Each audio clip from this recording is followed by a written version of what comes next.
Today we're filming a tutorial on how to use Matsui's Stretch White and our Stretch Clear bases. Now the Stretch White base is an opaque white base that has stretching capacity, so it's great for stretchy fabrics and it's very opaque.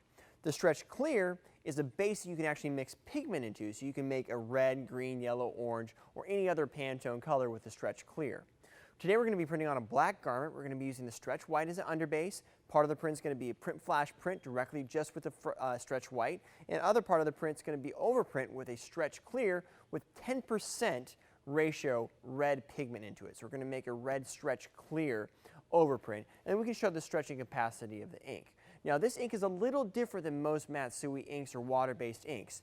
Because it has more pigment in it, it is a thicker ink and it needs to be printed through a lower mesh. So 156 to 110 is your mesh range for this ink. Let's print and see how it looks. Printing Stretch White through a 110 mesh screen. We're going to do 2 passes for our underprint. Really penetrate the fabric. Do a slight flood over so the screen does not dry out. That's 1 pass. We're looking pretty good and opaque here. Now let's do the second pass. Once again, we always want to flood so our screen does not dry out. That's 2 passes. As you can see, pretty good and bright. Now let's do the overprint of the trust. And for this, once again, we're overprinting with a ratio of 90% stretch base and then 10% red pigment. 1 pass.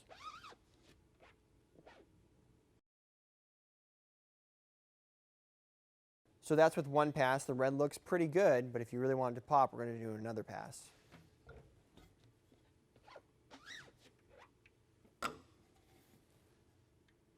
Now let's do our final cure. With water-based ink, you definitely need airflow to do a final cure on this ink to ensure that it completely binds. So we're using an airflow flash dryer. You can also use an airflow conveyor dryer.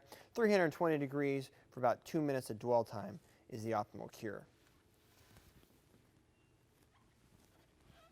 So here's our final print. We have a nice bright white, nice solid red. Now this is a nice soft ink as well, much softer than plastisol with the same opacity. So let's stretch it, see what we got here. So I'll do a stretch. As you can see, this ink is extremely stretchy. Stretches good, washes very good. So this is great for stretchy apparel. This is 100% cotton right here. You can see how well it works on 100% cotton. If you're going on a polyester stretch, you'd want to put an undercoat binder down first.